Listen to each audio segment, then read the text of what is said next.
How do you go from a theoretical state of saying, yes, I know I need to let go and I'll try to let go and I'll try to have faith, but you just can't, to really letting go and allowing and seeing the magic happen in your life, because it is magic.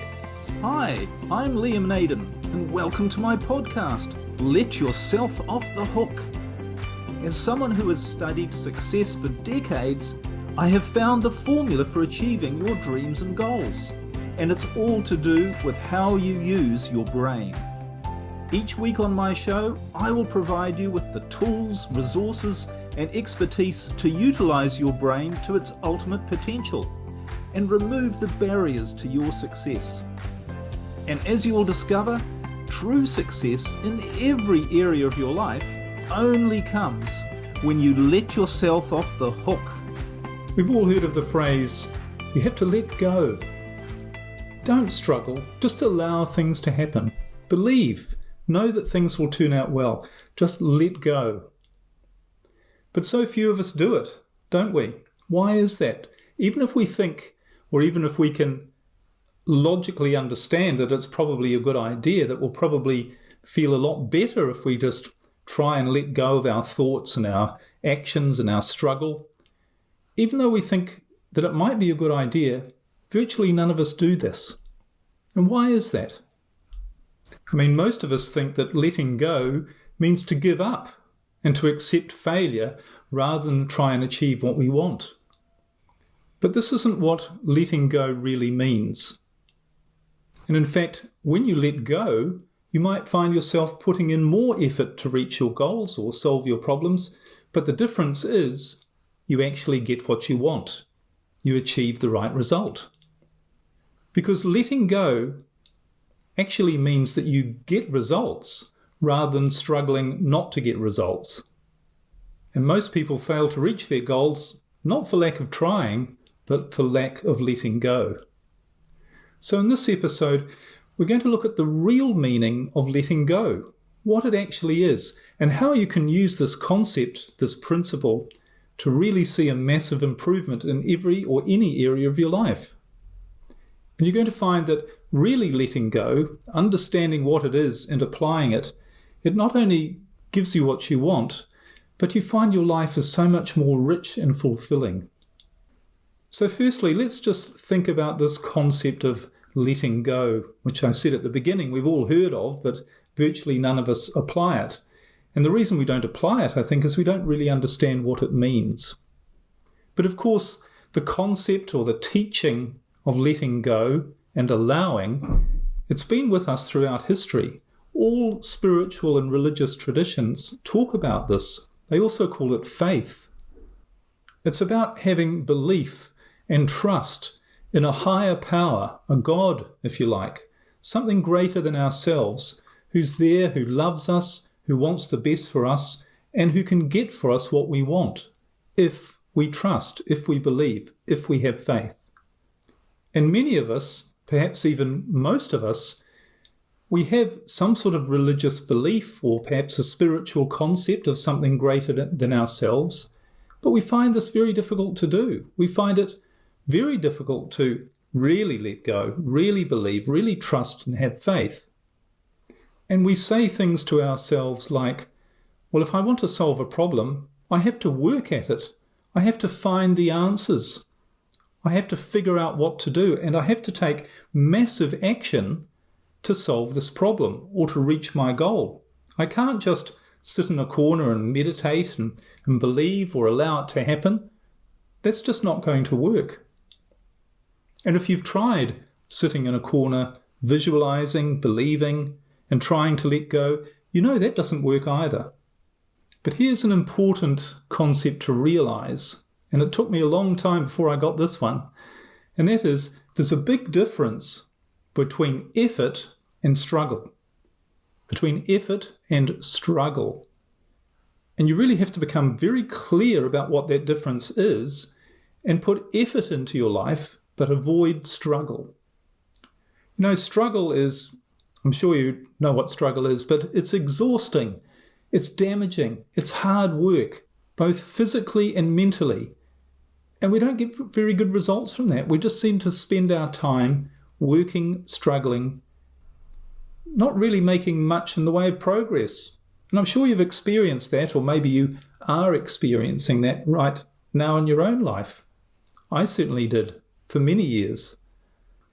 But maybe you've also had the experience, maybe not very often, but maybe you've had that experience where you've been putting in effort, but it hasn't been a struggle.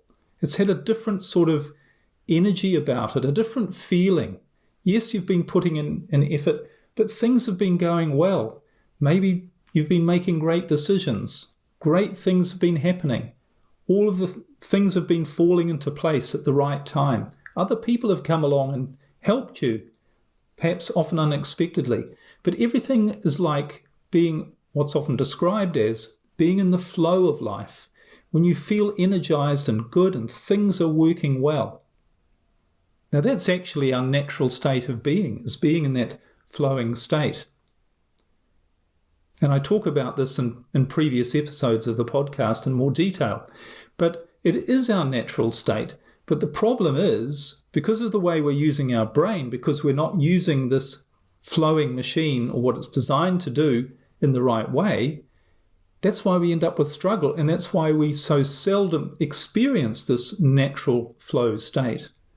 And one of the reasons it's a natural flow state is, I'm sure you'd agree, that when you experience this, it feels natural. It feels really good. It doesn't feel like a struggle. It feels like your life is flowing. So what we want to be able to do is to access this state more and more.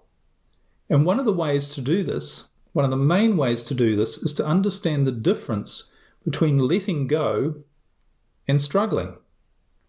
And again, as you probably have already experienced at some time in your life, don't you get much better results when you are energized, when you are in the flow, when things are going well, when you're feeling good rather than struggling?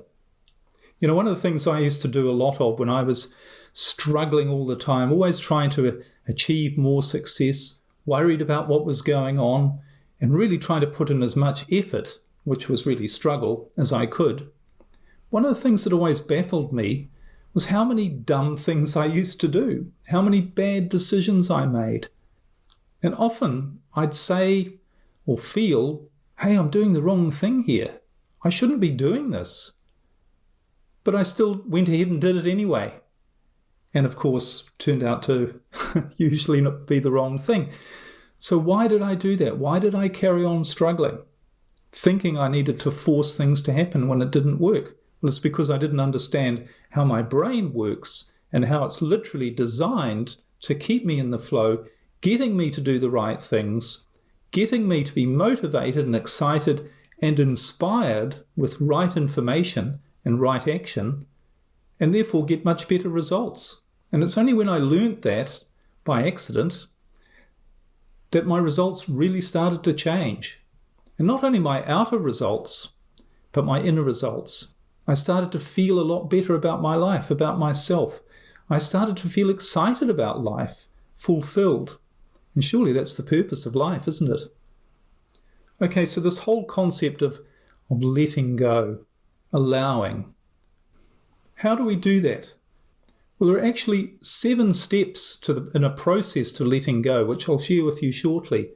But first, I think it's really important just to reiterate how you let go, what actually happens, this flow state that we get into that I've just mentioned. How do you achieve that? What's literally happening on a biological level when you're in that state of peak performance, peak production, which is also a peak state of allowing and letting go?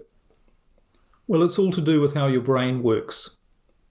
And you might recall from previous episodes that there are 4 parts to your brain.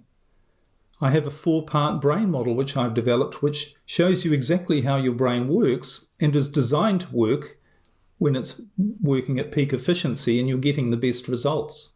Check out my website, liamnaden.com, because I have a complete description there of how the 4 parts of your brain work and what they actually are. But when you give up the struggle, when you start letting go, what you're doing on a biological level is you're shifting brain states. You're shifting control of your life from one part of your brain, a very limiting part of your brain, to a very powerful part of your brain. You're shifting from your survival brain, which is all to do with survival from danger, reaction to problems, and keeping you stuck. You move to using your creative brain, the part of your brain that's the problem-solving part, the intuitive part, the knowing part. And letting go and allowing your life to unfold, that automatically deactivates your survival brain and activates your creative brain. And that's why you see much better results when you start doing this. Because you literally do, as I just mentioned, you move from a struggle, stuck, can't see the solution, confused, worried, stressed state. You move to a state of intuition, creativity, imagination. You see opportunities. You see things in a different way. And it's not because those things weren't there. It's just because the way you're using your brain wasn't able to show you what was actually there. So this is the goal, I think. This is the state we want to achieve. This state of being in the flow, allowing our life to unfold, taking the right necessary action when the times come, and allowing our brain to really bring to us what we need to be our best, which is its biological function. All right, so how do you do that? How do you go from a theoretical state of saying, yes, I know I need to let go and I'll try to let go and I'll try to have faith, but you just can't, to really letting go and allowing and seeing the magic happen in your life, because it is magic? Well, here are the steps. And the first step is to accept yourself. Accept yourself. Now, what do I mean by this? Well, the reality is that most people don't accept themselves. They don't accept who they really are. They want themselves to be different somehow. They see these faults that they have in their personality, even in their physical body, and they try to shut off even looking at themselves because they think there are so many problems or so many imperfections in their life. But the truth is, you are perfect as you are right now, and you need to accept that fact. It is the truth. So start to think about who you really are and start to see the perfection that is within you right now. What are the great things about you? What are you lucky to have about in your physical body, in your mind? What's great about you? There's so much that's great about you. Accept where you are. Accept yourself for the perfect being that you are. That's the first step. The second step is to accept the past. You know, so many of us are filled with regrets or bad feelings about the past. We wish things had been different to the way they were. Maybe we're living with things at the moment that we think, you know, if I'd only done something different, my life would be so much better than it is now. Perhaps your marriage or your relationship, you might be thinking, oh, I've made so many mistakes, I've done so many wrong things, and that's the cause of all my problems right now. My business could be so much better, or maybe I could have chosen a better career or some better outcomes in my life. And you feel these feelings of regret, bitterness, sadness, sometimes even anger about what happened in the past.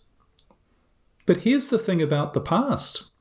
And just like you are perfect, everything about you is perfect. And all you need to do is to start to see that, because that's the truth. Everything about the past and your past is perfect as well. These things you call mistakes, things that you wish you'd done differently, aren't they just lessons? Aren't they things that you can say, I really learned from that? And if you haven't said it up until now, I've really learned from that, well, that's a great exercise. Look at the things that you're sad or regretful about in your past and say, what was good about that? What did that teach me? How did that help me in my life? And most importantly, to say, how has it helped me to get to where I am right now? Because here's the thing about your past. If there'd been one single thing different about anything in your life, you wouldn't be here right now. You wouldn't be listening to me. You wouldn't be this perfect person that we know from the previous step that you are. You are in exactly the right place at the right time. All you need to do is to see that. And when you do start to see that, which again is the truth, you're going to feel a lot better, and you're going to start activating your creative brain and getting much better results and getting more of the perfection that is already in your life. So it's so important to accept the past. Look at everything and anything that makes you feel bad about the past and look at it differently. Ask better questions. And I've talked about this in previous episodes of this podcast about this concept, but see the perfection in everything, because there is a perfect side to everything. You just need to be able to see it, which means you need to start looking for it because it's there. The third step is to accept the present. Accept the present moment as it is right now. And this is a little bit like the first step where you accept yourself for who you are right now, but there's more to the present moment, isn't there, that we don't accept. We don't accept what's going on in the world. We would like things to be different. We see all these problems happening in the world, which are really our perception of what's going on in the world. We see these problems, we want things to be different. We want things to be different in our own physical environment. Maybe we want to be in a different relationship or a better relationship. Or we want to be in a more successful business or have a better career. Maybe we want to be living somewhere different to where we are. But again, not accepting the present moment is really just a flaw in our perception. We're not allowing ourselves to see the truth. And the truth is, you and me, we're in the perfect place right now. We're in a perfect world. If you really want to see the truth of the world, start looking at all of the amazing things that are present in our world right now. Just look out your front door and see all of the lovely people who are in your environment, who are all getting on with their lives, doing their best, friendly and happy. Well, maybe not always happy, but certainly friendly. Most of the time you can go up to a stranger and say, "Hi, how are you doing?" And you're going to get a positive response because people at heart are loving, are good.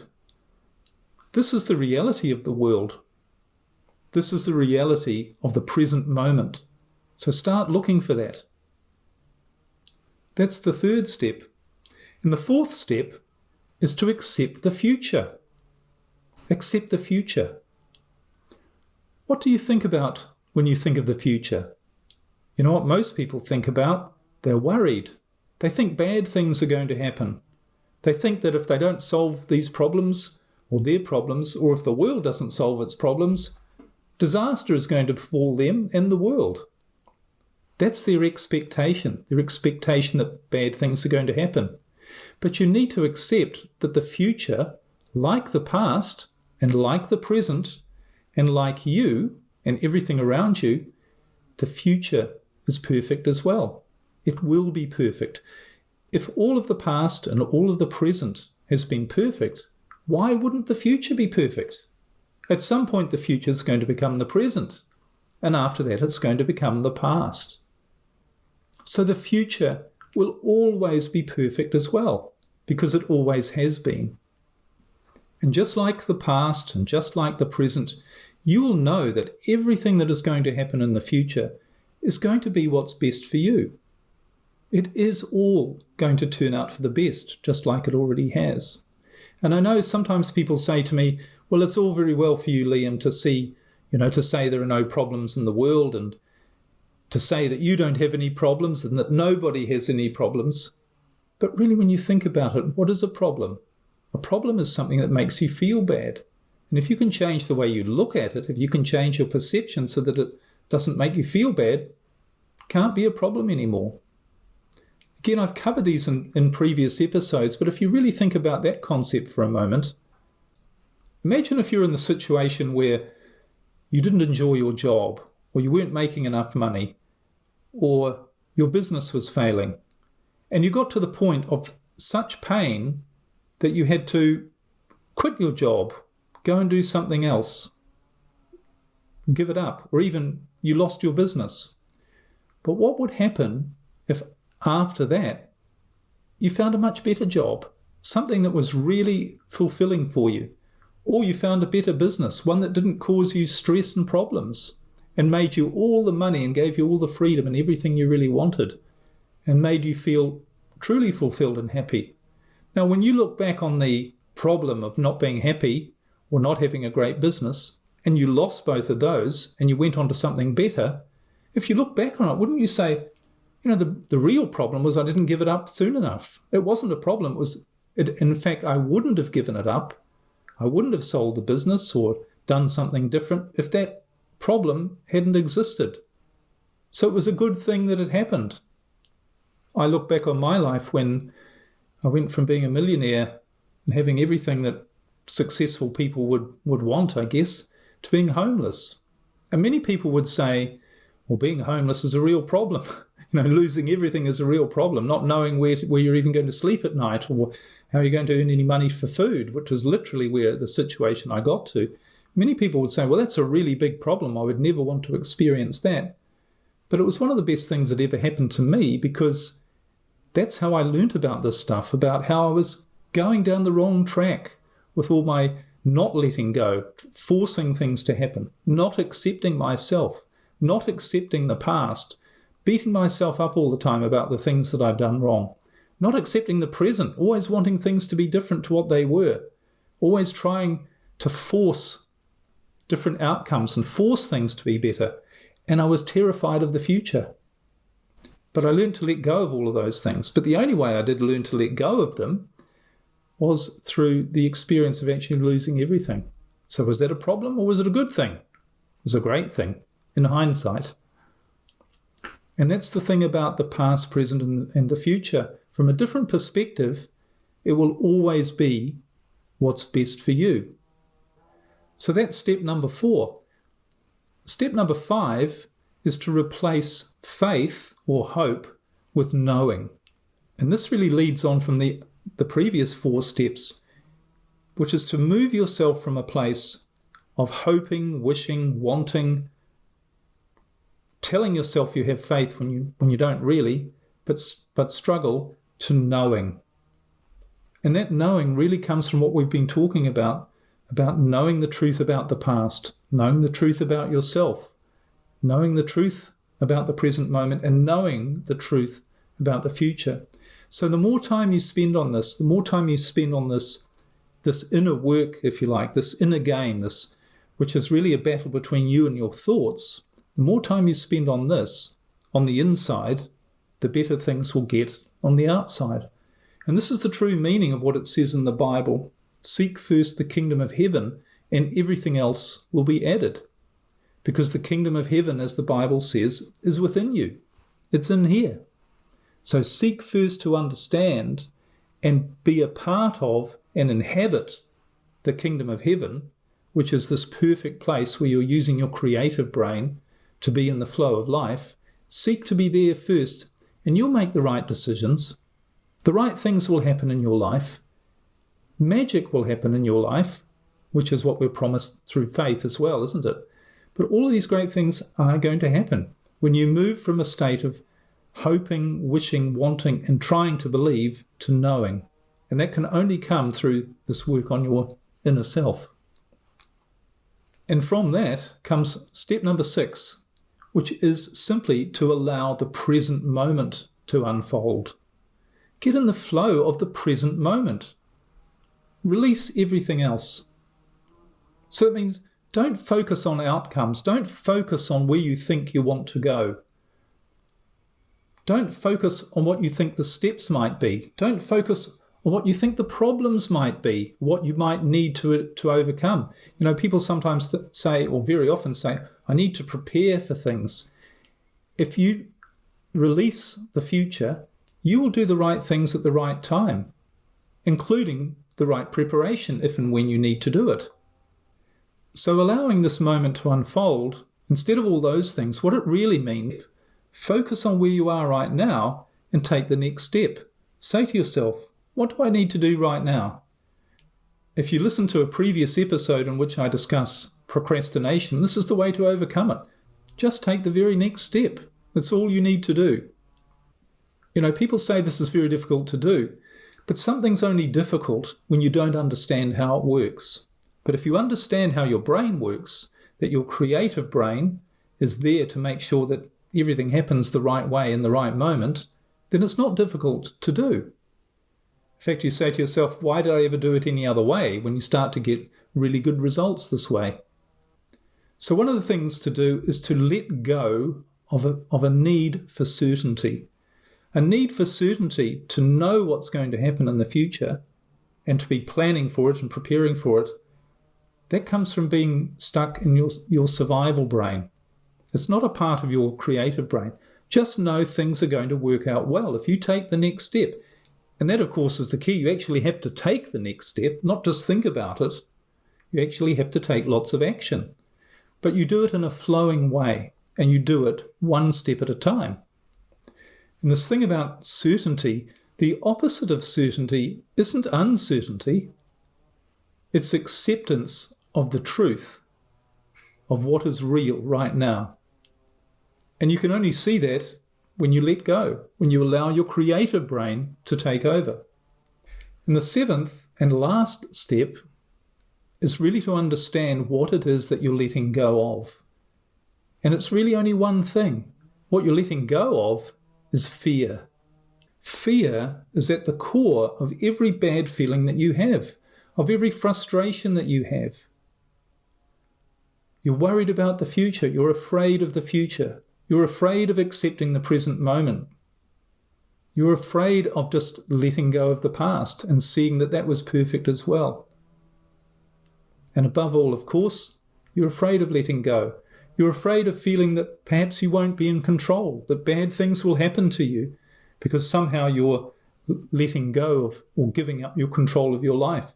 But the opposite happens, because when you let go and replace fear with understanding of how you actually work and who you actually are and what your life has been, is, and will be, when you understand that, you don't feel fear anymore. You know that everything's perfect. And you start to things in a much more empowering way. And you get much better results. Because the opposite of fear is not faith. The opposite of fear is understanding. Now, this whole concept of letting go and allowing through understanding how it works, it's a different concept, isn't it? It's a different way of living.